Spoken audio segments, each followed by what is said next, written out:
folks, Ryan Kennedy here. Welcome back to the show. In today's episode, I'm breaking down the most important things you need to know about meal timing, when to eat, which is actually as important in many ways as what you're eating.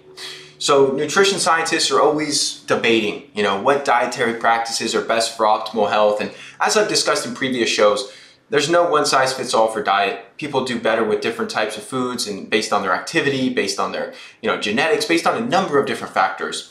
And while, what you're eating is certainly important, no doubt about it, a large body of emerging science is really demonstrating it's not just what we eat, but also when we eat. That's extremely critical for good health. And far too many folks are consuming food and beverages from the moment they wake up until the moment they go to bed, which just wreaks havoc on your body. The average person tends to eat over a 15-hour period, which is absolutely nuts when you think about it, because we're asleep for 8 hours, at least you should be. So, they're basically eating all freaking day long. And the problem with this is it doesn't give your digestive system any time to heal, any time to rest or recover, since it's constantly being bombarded by having to work to digest your food. And there's a number of other issues with this. For one, it leads to massive weight gain. If you want to gain a lot of body fat, eat a lot of food right before bed. That is a recipe for fat storage because our body's hormonal system is different in the evenings as it is during the day. So we don't have the same regulation of blood sugar we have during the day. Additionally, you're consuming all these calories, all this energy, right before your body has almost no freaking energy demand. We're sleeping, right? So a lot of those excess calories get stored as body fat. It also destroys your sleep quality because your body is sending, it takes a lot of work to digest food. Our body uses a lot of vital life force resources in our system to break down and assimilate the food that we eat. Now, when you're sleeping, you don't want your body's energy to go towards digestion. You want that life force energy to go towards recovery, repair, rejuvenation, detoxification, all these different processes that occur while we're asleep. So it's a big disruptor to our sleep quality. And then, of course, that's going to decrease our energy levels the next day, because if we're not sleeping well, you're going to be fatigued and you're not going to feel well. It's going to have, lead to a lot of gut issues long term, and it's also just going to have a multitude of negative consequences. So, let me walk you through what's fairly typical in a lot of people's world. And you may be listening to this and you may relate to this, where, you have dinner typically around, let's say 8 p.m. And then, you have a little snack or dessert, maybe a little after dinner, maybe at, 9:30, 10, pretty close to bedtime. And then most folks have been misled to believe that breakfast is the most important meal of the day, which it's not. So they consume food before going off to work. And the worst part about this is that they don't have time to prepare a proper breakfast, so they end up eating some convenient junk food like a bagel or fast food or muffins. I mean, muffins, guys, it's a cake. Muffins is basically cake for breakfast, which is just the worst way to start your day. So I really want everyone listening in here to understand this cycle is not conducive to good health. You're far better off skipping breakfast altogether if your only option is some unhealthy, convenient junk food. Breakfast is not the most important meal of the day, and skipping it altogether can be safe and easy if you incorporate some of the strategies I'm going to cover in this episode. But what I want you to really get away here is not to skip breakfast. I'm going to go into some optimal meal timing strategies, but just understanding that adopting what's called a compressed eating window is such a great tool, such a great technique to reduce unwanted body fat, improve your digestive system, and just enhance your overall health, enhance your sleep quality. So what that means is just you're only eating during a compressed window during the day. Could be 8 hours, could be 10 hours. I'd say at the biggest end, 12 hours for some folks who are just starting out. But that's not that hard to do. When you factor in 8 hours for sleep, and let's say you're going to get started with a 12-hour eating window, that means if you ate dinner at 8, you finished dinner at 8 p.m., you would just wait till 8 a.m. the next day to eat breakfast. Really not that hard. Now, most folks are familiar with the ever-grown fad termed intermittent fasting. And while there are a lot of variations to this, the most common one is this day-to-day time-restricted eating, where you only consume food and beverages during anywhere from 6 hours to maybe 10-hour window. And then you fast, meaning you don't consume anything but water, for the other 14 to 18 hours each day. And despite this recent surge of media attention and people thinking fasting is like the latest, greatest thing, Fasting has been done by humans since the dawn of existence. It hasn't always been by choice. It typically wasn't by choice. But until very recently, humans didn't have access to refrigeration, to supermarkets, and oftentimes we would just go long periods of time between eating while we tried to find food. So our species really evolved to operate for long stretches of time without food. This modern notion of eating 3 or 4 meals a day is not exactly natural for humans. So there's a ton of benefits associated with intermittent fasting, time restricted eating, just having this compressed eating window. I'm going to rattle off a few, but really I want to get down to the nitty gritty practical stuff. So just a few benefits, going to definitely be a good way to decrease body fat percentage and promote healthy weight loss. And what's really interesting about this is that during intermittent fasting, even if you're not doing a big caloric deficit, you're still able to lose weight in a healthy way, and it doesn't cause some of the same metabolic adaptations if you do it correctly, like I'm going to outline, that long-term caloric restriction will. It's going to be very beneficial to decrease inflammation. It's going to be great to improve cardiovascular health, to increase insulin resistance. So insulin being the hormone secreted by our pancreas to help regulate blood sugar, among many other things insulin is responsible for. But this can be a great way to help your cells resensitize insulin if you're dealing with any type of insulin resistance or metabolic syndrome. It's great for boosting the metabolism, which is fantastic if you're looking to maintain a healthy weight and just be metabolically healthy. And then there's a lot of other benefits, everything from cognitive function to longevity and beyond. And so, you're probably aware, there's a lot of benefits to this. So what's the key? I'm going to sum it up in one sentence. The key to successful intermittent fasting is to eat an early dinner. Eat an early dinner. A growing body of research is really demonstrating that our bodies function best when we align our meal timing with our circadian rhythm. So our body's 24-hour biological clock that innately signals to our body when to wake, when to sleep, when to eat, and many other functions. And so the research studies are showing that these late night dinners, or what are commonly referred to as midnight snacks, too close to bed, really start to disrupt our circadian biology and really lead us down a path of a metabolic dysfunction. So human metabolism follows this daily rhythm, and our digestive system, the enzymes, our hormonal system, we're all primed for food during the early part of the day. Throughout human evolution, we've always lived in conjunction with these light and dark cycles of the day. We didn't have all this artificial lighting. So when it got dark outside, you got ready for bed. Sure, you might sit by the fire and all that kind of good stuff, but not the same type of environment we find ourselves in today. So, scientists have known for hundreds of years, there's this master clock in the brain. It's located in the hypothalamus, and it governs our sleep and wake cycles based on bright light.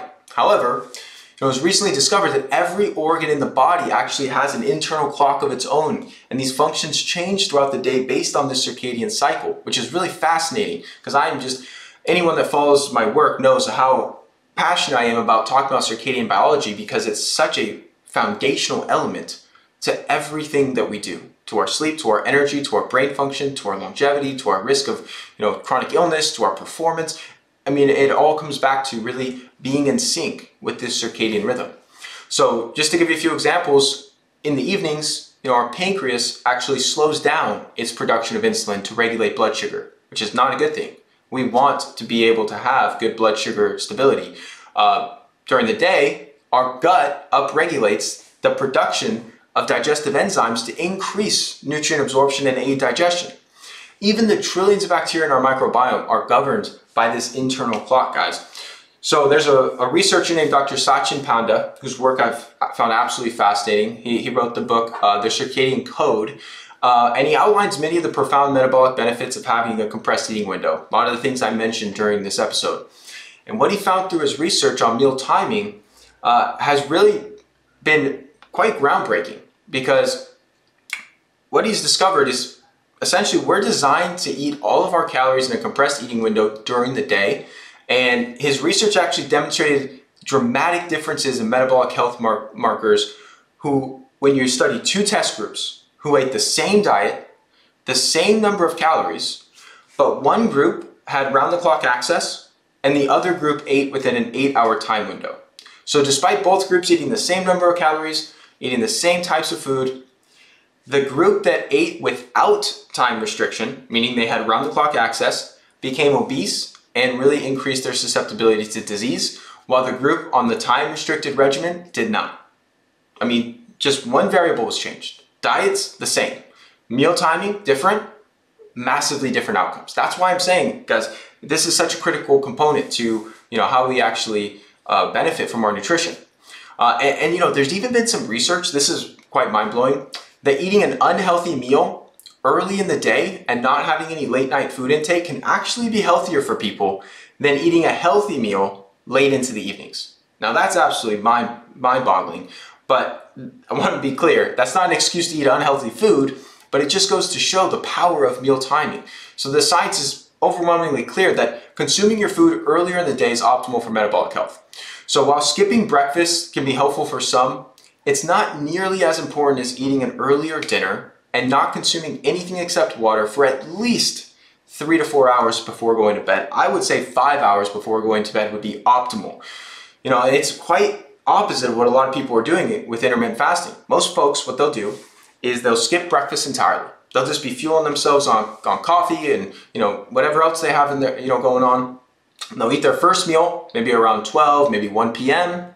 Then they'll eat a little lunch a few hours later, and then they'll have a big dinner, 7:30, 8, maybe as late as 9 p.m. So they're really backloading their evening, most of their calories towards the evening and latter part of the day. Not advisable. While this does work better for your schedule, no doubt about it, I totally get that component of it. It's really going against all the things I just laid out with our circadian clock and how our bodies are meant to digest food. So we're naturally supposed to have more of a suppressed appetite in the evening hours. So what I really urge people to do is more front-loaded intermittent fasting, where the main thing you're prioritizing is having that early dinner. So like I said, 4 to 5 hours before going to bed is pretty optimal. So let's say you go to bed at 11 p.m. or 10:30. Let's say 10:30 p.m. That's pretty typical bedtime for most people. You would want to be eating around 5:30 to 6:30 p.m. That's going to be optimal, and that's pretty feasible. Even if you get off work at 5 o'clock, you can prep a meal pretty quickly, pretty easily, and be eating by 6, maybe 6:15, 6:30, no problem. That's going to make a huge difference. And then when it comes to breakfast, I always tell my patients, I always tell my students the same thing. Listen to your body. If you're hungry, have some breakfast a couple hours after waking. If you're not, prolong your fast until you actually have the desire to eat. It's not rocket science, folks. It's just listening to your body. In the morning, if you feel hungry right when you wake up, have some breakfast. Don't try and fast for 5 hours until noon if you're hungry at 7 a.m. What happens a lot of times when you start skipping breakfast, people start to run into problems because they feel hungry in the morning, they skip breakfast anyways. Usually they'll use caffeine, like coffee or tea, as a crutch to help get them through some of the appetite, because the caffeine is going to help to suppress appetite. And what this is going to do is it's just going to crank up your cortisol. It's going to start to crank up your adrenaline. Because you're in this really hungry state, you're putting a lot of physical and mental demand on your body. Because, first half of the day, this is when we do most of our shit. I know there's some exceptions, of course, but for most people that work normal hours, this is when you're most productive. This is when you're moving and grooving, your brain's firing, you got all sorts of stuff going on. And depriving your body of food during that time and just trying to fuel yourself with caffeine is a recipe for disaster long term. Now, I will say, most men can get away with it. Sorry, I didn't create these rules, ladies. I don't want to come off sounding unfair, but women tend to run into hormonal imbalances, adrenal dysfunction, thyroid issues. Women especially tend to run into issues when they feel hungry in the morning, yet they try and do this strict intermittent fasting because they heard on some blog or some from influencer that that's the way that you should do things. And rather than listening to their own body, their own hormonal system, their own innate intelligence, they're listening to some person on TV or some person on social media, and that's going to run into issues essentially. So what this would look like in a real life example is just focusing on that early dinner. Let's say you wake up around 6 o'clock, have some breakfast at 7:30, 8, 9, 10 a.m. Anytime in there is totally fine. Whenever you actually feel the desire to eat is when you should eat breakfast. And I'm going to talk more about what an optimal breakfast would look like. And you can utilize some coffee during this time. Women, again, if you're drinking a bunch of black coffee, getting all caffeinated, fasting for a few hours, not good to do every day, that's for sure. But most men can be all right with that, but ultimately you just want to listen to your body, eat some breakfast, then eat a lunch. If you get hungry during the middle of the day, maybe around 1, 2 p.m., and then aim for that early dinner around 5 to 6 p.m. And you're going to be golden like a goose.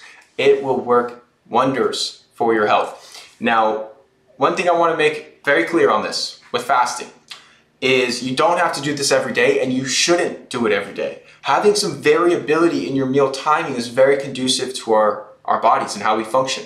So let's say you have a more restricted eating window where you compress your eating window to, let's say, 10 hours. Let's say you break your fast around 10 a.m. and you finish, or let's say 8-hour eating window. You break your fast around 10 a.m., you finish dinner by 6 p.m. Good eating window for a daily basis. Some days eat a little earlier. On the weekends, maybe you have a nice breakfast with your family. One day a week, you could eat a little later. There's always going to be times, inevitably, where we eat a later dinner, where an early dinner is simply not feasible. Maybe you have to work late. Maybe it's a friend or a family member's birthday. Maybe you're going to a wedding or some gathering, some social event that takes place, later. You're going to be hard pressed to find, unless you're coming to my birthday dinner, someone's birthday dinner that's taking place at 5 p.m.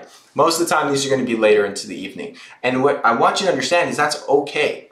As long as you're following these principles 5 or 6 days a week, having 1 or 2 days a week where you actually eat a little later, eat a little earlier than usual is going to be very beneficial to your metabolic flexibility and actually accelerate your long-term progress. You're going to be better off doing this. So just something to keep in mind for all those people out there who are super strict and super disciplined.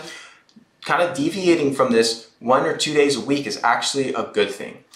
So I'm going to wrap up with a few tips to keep in mind while adopting some of these different fasting kind of day-to-day time compressed eating window strategies I covered during this episode on meal timing. So always ease your way in to a new system like this of meal timing. If you're used to eating dinner at 10 p.m., don't try and push your meal timing to 5 p.m. day one. You're going to end up getting hungry late at night, and then you're going to binge on a bunch of food because you ate too early. So instead, make changes gradually over the course of a week or two. Move your meal time slightly earlier each day and aim to work towards less than a 12-hour eating window. So I think 10 hours is kind of the sweet spot for a lot of folks. So let's say you eat breakfast at 8 or 9 a.m. and you eat dinner at 5 or 6 p.m. You have a lunch midday in between there. That's going to be awesome as far as meal timing goes. And then another strategy here, or a tip rather, is to make sure you don't under-consume calories during dinner. Attempting to cut calories, it's just not a sustainable or effective strategy long-term for most folks. It can work for some people, and I did a whole episode on counting calories and restricting calories and some of the science behind that. But when it comes to this will actually backfire and result in a lot of late-night hunger and food cravings before bed. So then you end up eating a whole bunch of food right before bed, which is even worse than like an 8 or 9 p.m. dinner. So make sure you eat plenty of food during dinner until you're full and that you're really satisfied. You don't have to be stuffed, but make sure you're not walking away from the table hungry. And then another thing is just to hydrate. Drinking plenty of water right when you wake up in the morning and throughout the day has numerous benefits, including positively controlling your appetite. A lot of times when we get hunger signals, we are mistaking them for what's really a hydration. We're dehydrated. So always kind of grab a glass of water before you go and open up the fridge. Understand too, coffee and tea are all good. A lot of people in the very strict, fasting worlds will say anything you consume will break your fast. Technically, black coffee, plain herbal tea will break your fast, and they're right. It will activate liver enzymes. You are consuming some compounds that do need to be processed by the body. But you know what? From a functional perspective, they're not going to deter the benefits of your fasting. It's going to be so insignificant. Like I said, you don't want to overdo it because that will lead to some issues from a central nervous system standpoint and adrenal standpoint. But having some black coffee or herbal tea, assuming they're organic, you always want to go for organic because those two crops are heavily sprayed with pesticides, can be totally fine and can be totally part of a good morning routine. I always tell people, and I have a whole episode on this, it's episode number 3 on morning routines, that hydration, sunlight, and movement are the 3 things you should use to naturally wake up and naturally set your body's circadian rhythm. But after you've done these things, grabbing a cup of organic Joe or some herbal tea, my favorite is yerba mate, is totally fine. It can actually help with fat burning and reducing some of these food cravings. So don't overdo the caffeine. You don't need to put extra stress on the body. Keep your consumption to 1, maybe 2 cups per day. And be sure not to consume a bunch of caffeine late into the afternoon. I typically tell people cut off your caffeine by around 12. Definitely gonna be totally fine on this. And another question I get often is, how about blending some healthy fats, like some coconut oil, some grass-fed butter into my coffee? This can be an effective strategy, and there's pros and cons to this that I'm actually gonna outline in an entirely separate video. But because it doesn't spike your blood sugar, there's no carbohydrates, you can actually do this and still reap a lot of the benefits. Now, it's gonna deter from some of the fat burning, tapping into your body fat stores, because you're adding fat to your coffee, so your body's gonna use that as fuel. But functionally, it's gonna be totally fine. And then consistency is very good. As with any lifestyle change, staying consistent is important.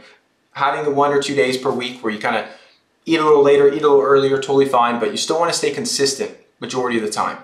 Then, like I said, breakfast is optional. Skipping breakfast altogether is a method that works for some people, and doing an eating window of, let's say, from 12 noon to 6 p.m. Others find it better to have breakfast, but maybe instead of eating at 7 a.m., you eat at 8 or 9 a.m., for example. So listen to your body and really focus on doing what feels best for you. And then if you deviate from something like this, just get back on track, folks. We all have certain times when we're gonna eat late, we're gonna go to a special event, birthday party. Don't obsess over it. Understand it's actually beneficial doing this one time per week or once every 2 weeks to help with your long-term progress, so that variation keeps your metabolism high. So intermittent fasting, having a compressed eating window, dialing in your meal timing, it's safe, it's effective, it's sustainable, and it's really gonna benefit you in a multitude of ways. But one thing as we wrap up the show, fasting isn't for everyone. If you're pregnant, you're breastfeeding, it's also not appropriate for growing children. And any individuals dealing with adrenal or thyroid issues need to be very cautious with stricter intermittent fasting. So always take precautions whenever you're making any changes. This should go without saying, but always work with a qualified health practitioner to make sure that this is right for you. I'm not giving any medical advice, I'm just sharing information. This is an educational podcast, and I like to think it's somewhat entertaining as well. And understand too that weight loss and metabolic benefits are still possible using this strategy of meal timing, even without changing your diet. Now, I definitely recommend you consume nutrient-dense whole foods and you do make positive changes to your diet, but just modifying your meal timing can go a long way. And always listen to your body. That's what's most important. If you don't feel good when you're doing more, longer intermittent fasts, then don't do them. It's likely not for you. So I hope you really found a lot of value in this episode. I love talking about this stuff. I think meal timing is something that there's a lot of confusion about, and it's really popular, but also misunderstood in a way that you could really do it in an optimal way. So I'll be doing a future episode on various fasting techniques, multi-day water fasting, my own, liquid fast that I teach people that I think is just highly effective, fasting mimicking approaches, all sorts of good stuff of that nature. So be sure to tune in, subscribe, keep an eye out for that coming out to you in the next couple of weeks. And I really appreciate you listening in. Feel free to share this along to anyone in your life you think it would benefit. Thank you so much for tuning in to today's episode. If you found it helpful, please share it along to anyone else you believe it can serve.